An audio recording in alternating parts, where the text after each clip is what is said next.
भारत माता की जय। मैं Ram Gopal Awasthi, founder biology trunk institute, civil lines, Kanpur से। तो बच्चों, लगातार 4 दिन से वरदान सीरीज चल रही है नीट 2024 एग्ज़ाम, जो 5 मई को है, जिसमें मैं आपको बायोलॉजी सब्जेक्ट में 11th और 12th की एनसीईआरटी से इम्पॉर्टेंट टॉपिक्स बता रहा हूं, जो आपको 5 मई के एनटीए पेपर में क्वेश्चन वहां से आ सकते हैं। तो बच्चों, 4 एपिसोड हो चुके हैं। आज हम लोग 5वें एपिसोड को करने जा रहे हैं। जैसा कि आपको पता है कि मैं एक एपिसोड में कोई एक एनसीईआरटी लेता हूं, जैसे 11th या 12th की। तो पहले एपिसोड में 12th की हो गई, सेकेंड में फिर 11th की हो गई, थर्ड में फिर 12th की हो गई, फोर्थ में फिर 11th की हो गई, और आज 5वां एपिसोड है। फिर से हम लोग एनसीईआरटी 12th के टॉपिक को ले रहे हैं। जैसा कि इन 4 एपिसोड से जो रिस्पॉन्स आया बच्चों का, तो बच्चों ने कहा कि सर, कम से कम इस एपिसोड के बहाने हम लोगों को दोनों एनसीईआरटी में जितने भी इम्पॉर्टेंट टॉपिक्स थे उनको रिवीजन करने का आपने एक रास्ता दिखा दिया। बच्चे बोले कि जैसे ही एपिसोड आपका अपलोड होता है शाम को 7 बजे, हम लोग तुरंत उन टॉपिक्स को पूरी एनसीईआरटी में जा करके, या जो कॉपी नोट्स है उसमें जा करके जल्द से जल्द 1 घंटे से 2 घंटे में हम लोग रिवीजन कर लेते हैं, और उसके बाद हम लोग अपना फिजिक्स और केमिस्ट्री के क्वेश्चन को सॉल्व करने लगते हैं। तो इस वरदान सीरीज से दोनों फायदे हो रहे हैं। एक तो आपको 5 मई को जब पेपर आएगा तो उसमें ये सब टॉपिक्स के क्वेश्चन हो सकते हैं, जो मैं अपने एक्सपीरियंस के आधार पर आपको बता रहा हूँ। और दूसरा ये कि अब जो भी समय बचा हुआ है 15-16 दिन, उसमें आपको मिनिमम टाइम में बायोलॉजी कैसे रिवाइज करनी है, तो आपकी ये हेल्प कर रहा है वरदान सीरीज। तो आज हम फिर अपनी वरदान सीरीज एपिसोड 5 में बायोलॉजी के इंपॉर्टेंट टॉपिक्स एनसीईआरटी 12th देखने जा रहे हैं। बच्चों, एक दिन कम होता जा रहा है। ज़्यादा से ज़्यादा क्वेश्चंस लगाइए, एफएसटी लगाइए, और रैंडमली पढ़िए, टॉपिक वाइज उठा करके। पूरा एक चैप्टर एक साथ मत पढ़िए। ऐसा करने से आप अपना टाइम बर्बाद कर रहे हैं, क्योंकि क्वेश्चन भी वहाँ पर रैंडमली ही आएंगे। किसी चैप्टर का एक क्वेश्चन आएगा, तो आप लोग इस बचे हुए टाइम में जो पढ़ने का तरीका है, जो हमने आपको बताया है फिजिक्स केमिस्ट्री बायोलॉजी में, वो ऐसे ही आप पढ़िए। तो शुरू करते हैं बच्चों, वरदान सीरीज एपिसोड 5 एनसीईआरटी 12th। चलिए शुरू करते हैं। एपिसोड 5 टॉपिक्स क्या हैं? जय श्री कृष्ण, जय श्री राधा। पहला टॉपिक हम बता रहे हैं फ्लावर में, एंजियोस्पर्म के फ्लावर में।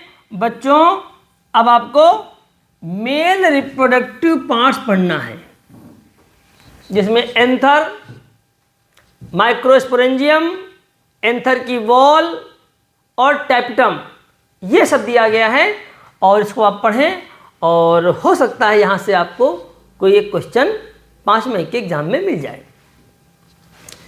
सेकंड टॉपिक है आपका बायोडाइवर्सिटी एंड कंजर्वेशन में टाइप ऑफ बायोडाइवर्सिटी जो पढ़ाई गई है आपको, उसमें से आपका जो ये जेनेटिक डाइवर्सिटी है उसको आप पढ़ लीजिएगा, और इम्पॉर्टेंट है। उसके बाद फिर रिप्रोडक्शन इन फ्लावरिंग प्लांट से पॉलन पिस्टिल इंटरेक्शन दिया गया है टॉपिक आपका। पॉलन पिस्टिल इंटरेक्शन, इसकी 2 डेफिनेशन, और इसमें कौन कौन से इवेंट्स होते हैं, ये सब आप एनसीईआरटी से पढ़ेंगे। हो सकता है यहाँ से कोई एक क्वेश्चन आपको 5 मई के एग्जाम में मिल जाए। तो ये 3 टॉपिक मैंने आपको बताए स्टार्टिंग में। आगे बढ़ते हैं। Topic 4 pollination by animals. तो ये पूरा टॉपिक है आपका उसी चैप्टर में, sexual reproduction in flowering plant में। Pollination by wind, pollination by water. हम यह बात कर रहे हैं पॉलिनेशन बाय एनिमल्स। तो ये पैराग्राफ आप एनसीईआरटी में निकालिए और उसको पढ़िए। इसकी कोई ना कोई लाइन से कोई ना कोई क्वेश्चन हो सकता है आपको 5 मई को मिल जाए। एनिमल्स में आपकी जो इंसेक्ट होते हैं, बीज होते हैं, उसके अलावा जो और बहुत सारे एनिमल्स हैं, चाहे वो रेप्टाइल्स में दिया गया हो, बर्ड हों या बैट्स हों, तो ये सब एनसीईआरटी में लिखा हुआ है कि एनिमल्स जो होते हैं, जो जंतु होते हैं, वो पॉलिनेशन में कौन कौन से एनिमल्स हैं जिनके द्वारा पॉलिनेशन होता है यानी परागण होता है। तो ये टॉपिक आप एनसीईआरटी से पढ़ लें, हो सकता है यहाँ से कोई एक क्वेश्चन आपको मिल जाए। फिर आया आपका इवोल्यूशन चैप्टर।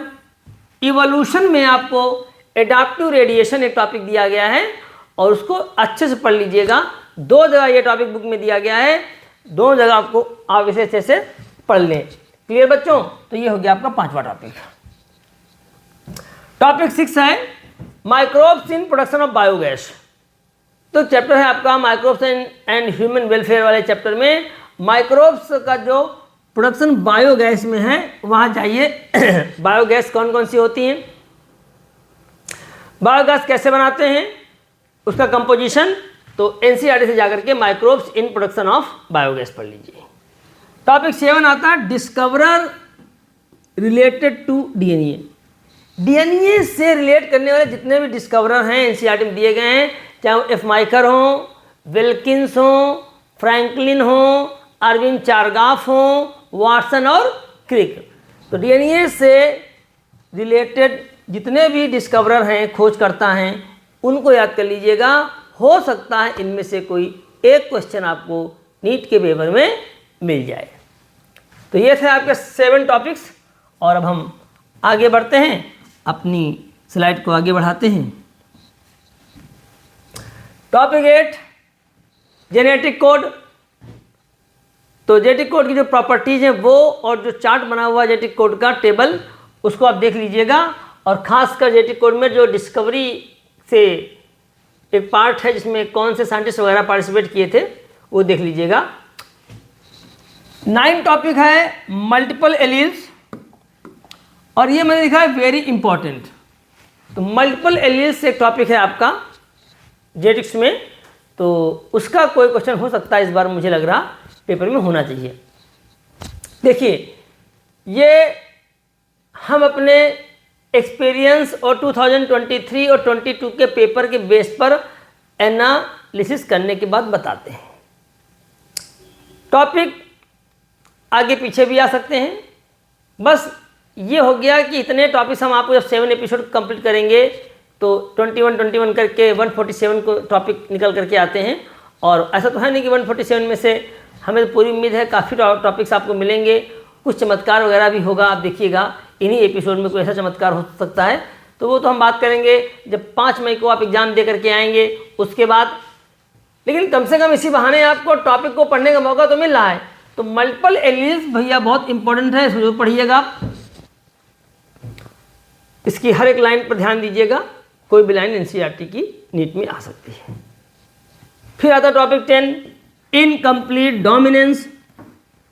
अब इनकम्प्लीट डोमिनेंस एनसीईआरटी में जो लिखा हुआ है उसको पढ़ना है आपको, पूरा पैराग्राफ पहला वाला, उसके बाद सेकंड पैराग्राफ जो भी है। इनकम्प्लीट डोमिनेंस, इसका ratio, phenotypic ratio, genotypic ratio, examples और बाद में जो इसका एक्सप्लेनेशन दिया गया है वो आप पढ़ लीजिएगा।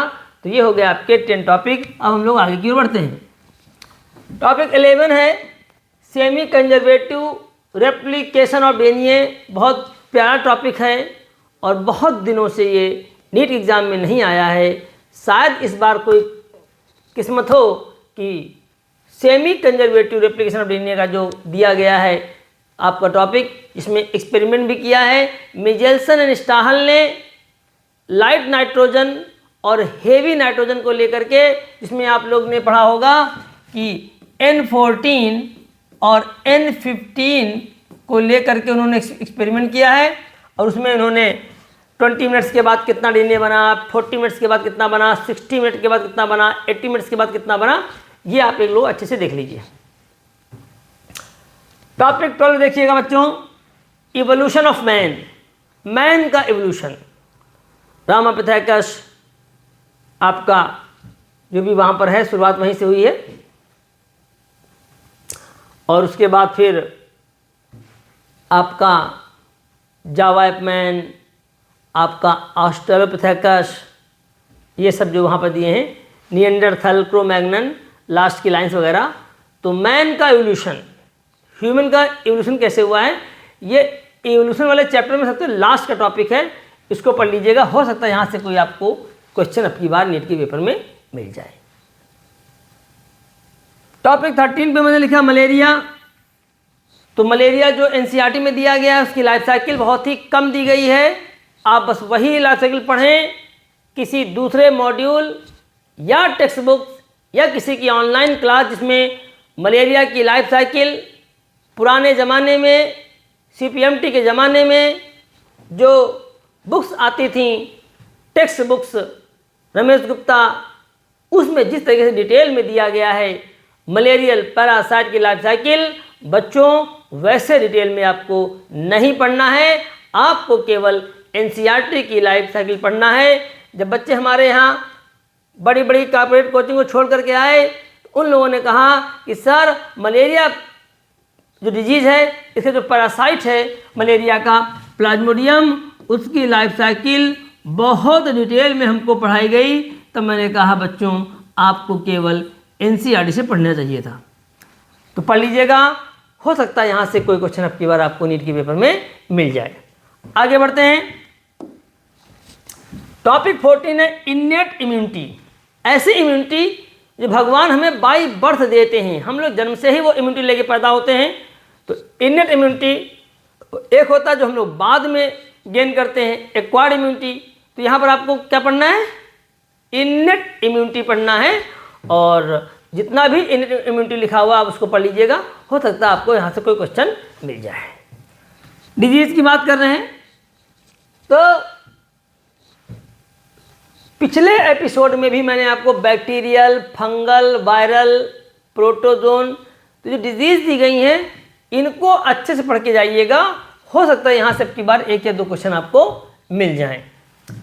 उसी चैप्टर में है ग्राफ्ट रिजेक्शन। जब किसी पेशेंट को किडनी ट्रांसप्लांट, लिवर ट्रांसप्लांट या कोई भी आर्गन ट्रांसप्लांट किया जाता है तो उसकी बॉडी उसके ट्रांसप्लांट किए गए आर्गन को बाहरी मान करके उसे रिजेक्ट करती है। इसी को हम लोग ग्राफ्ट रिजेक्शन कहते हैं। इसमें कौन सी इम्यूनिटी इन्वॉल्व होती है, cell mediated immunity, T lymphocyte. तो जो भी वहाँ पर लिखा हुआ है एनसीईआरटी में, इसको आप पढ़ लें। तो ग्राफ्ट रिजेक्शन टॉपिक भी आप पढ़ लें। हो सकता है यहाँ से कोई क्वेश्चन आपको इस बार के पेपर में रखा हो। नहीं रखा होगा तो कोई बात नहीं, लेकिन कम से कम इन 3 में से कोई टॉपिक आ जाए, या जो भी हम एपिसोड चला रहे हैं उनमें से कुछ ना कुछ टॉपिक आपको मिलेंगे ज़रूर। बाकी तो 5 मई को हम लोग देखेंगे। 16 टॉपिक हो चुके हैं और 21 टॉपिक्स मैं बताता हूं, यानी 5 टॉपिक्स अभी बाकी बचे हुए हैं। आइए चलते हैं नेक्स्ट स्लाइड की ओर। टॉपिक 17 फिर से एक बार पॉलिनेशन में आ गए हम लोग। तो पॉलिनेशन आप जानते हैं एनसीईआरटी में 3 टाइप्स का है, ऑटोगैमी, जीनोगैमी एंड गीटोनोगैमी। तो यहाँ पर मैंने जीनोगैमी लिखा है और गीटोनोगैमी लिखा हुआ है। तो ये भी आप पढ़ लें अच्छे से, एनसीईआरटी बेस्ड। ध्यान रखिए, मैं बार बार कह रहा हूँ ये सब टॉपिक थोड़ा सा डिफरेंट हैं जब आप किसी मॉड्यूल से पढ़ते हो या टेक्स्ट बुक से पढ़ते हो, और इस वजह से आपको कन्फ्यूजन होगा। और कन्फ्यूज़न आपको एग्ज़ाम में सिली मिस्टेक्स कराएगा। तो अगर आपको कन्फ्यूजन से बचना है तो बस उतना ही पढ़िए जितना एनसीईआरटी में दिया गया है। जीनोगैमी और कीटोनोगैमी ये आपका पॉलिनेशन है। तो भाई इसको जाकर के आप एनसीईआरटी से पढ़ लें, इंपॉर्टेंट है, क्वेश्चन कोई ना कोई आ सकता है। टॉपिक 18 है microbes as biological agent, bio control agent. Sorry, microbes का हम लोग इस्तेमाल बायो कंट्रोल एजेंट के रूप में करते हैं। इसमें आपका बैक्टीरिया, फंजाई और वायरस है। फंजाई में आपका ट्राइको डर्मा वगैरह शायद है, वो देख लीजिएगा। बैक्टीरिया में आपको वही बीटी वाला, और वायरस में आपका बैक्लो वायरस वगैरह लिखा हुआ है। तो जो बच्चे पढ़ रहे हैं समझ रहे होंगे मैं क्या कह रहा हूँ। आप लोग एक बार इसको जरूर पढ़ लीजिएगा। और इसी चैप्टर में फिर मैंने बताया आपको microbes in house hold products. घरेलू प्रोडक्ट के बनाने में पनीर, दही, ये सब बनाने में किन माइक्रोब्स का यूज होता है। और पढ़ लीजिएगा, हो सकता है यहाँ से अब की बार एक क्वेश्चन आपको नीट के पेपर में मिल जाए। तो बच्चों, microbes as bio control agent, microbes in household product, ये दो टॉपिक आप माइक्रोब्स एंड ह्यूमन वेलफेयर में खोल करके जल्दी से पढ़ लीजिएगा। देखिए, एक साथ पूरा चैप्टर पढ़ोगे तो आप बोर भी हो जाओगे, टाइम कम बचा है। जैसे हम आपको बता रहे हैं वैसे आप रिवीजन कर लीजिए। देखो, ये सीरीज वरदान सीरीज नाम रखा गया है इसका। ये वरदान है आप लोगों के लिए कि लास्ट टाइम में रिवीजन भी बता रहा है, इम्पॉर्टेंट भी बता रहा है। चलिए, अब लास्ट के दो टॉपिक कौन से हैं इनको देखते हैं और आज का एपिसोड 5 समाप्त करते हैं। टॉपिक 20 है इथिकल इश्यूज। बायोटेक के सेकेंड चैप्टर में एप्लीकेशन जो बायोटेक का, उस चैप्टर में इथिकल इश्यूज आता है टॉपिक, उसको देख लीजिएगा। और बायोटेक के फर्स्ट चैप्टर में डाउन स्ट्रीम प्रोसेसिंग, आरडीटी का लास्ट स्टेप, इसको हम लोग क्या बोलेंगे, इसको हम लोग बोलेंगे आरडीटी। जो आप पढ़ते हैं, रिकॉम्बिनेंट डीएनए टेक्नोलॉजी का लास्ट स्टेप है। जा करके इसको अच्छे से पढ़ लीजिएगा। इस तरीके से आज एपिसोड 5 के भी 21 टॉपिक्स हमने बता दिए। एक बार आप देख लीजिए, 7, 18, 19, 14, 15, 16, ठीक है। उसके बाद आपका ये देखिए 13, 12, 11, इसके पहले क्या था, 16, 15, 14 हो गया। उसके बाद आपका 13, 12, 11, उसके बाद आपका 10, 9, 8, उसके बाद आपका 7, 6, 5, 4 और उसके बाद आपका 3, 2, 1 एपिसोड 5 वरदान सीरीज। तो बच्चों, 5वां एपिसोड है, 2 एपिसोड और रह गए हैं, एपिसोड 6 एंड एपिसोड 7। और हम अपना वादा जो आपसे हम किए थे कि हम आपको 7 एपिसोड में दोनों एनसीईआरटी 11th और 12th की 21 टॉपिक जो इस बार के एग्ज़ाम के लिए इम्पॉर्टेंट होंगे वो आपको बताएंगे और हम अपना वादा पूरा कर रहे हैं। और इस 7 एपिसोड से बच्चों को दोनों एनसीईआरटी में रैंडम पढ़ने का, रिवीजन करने का एक बेहतरीन मौका मिल गया, बिना अलग से कोई एफर्ट डाले। आप घर में बैठ करके केमिस्ट्री और फिजिक्स पढ़िए, बायो में मैं आपकी हेल्प कर रहा हूँ। तो बच्चों, इस जो समय बचा हुआ इसमें ज़्यादा से ज़्यादा प्रैक्टिस करिए। और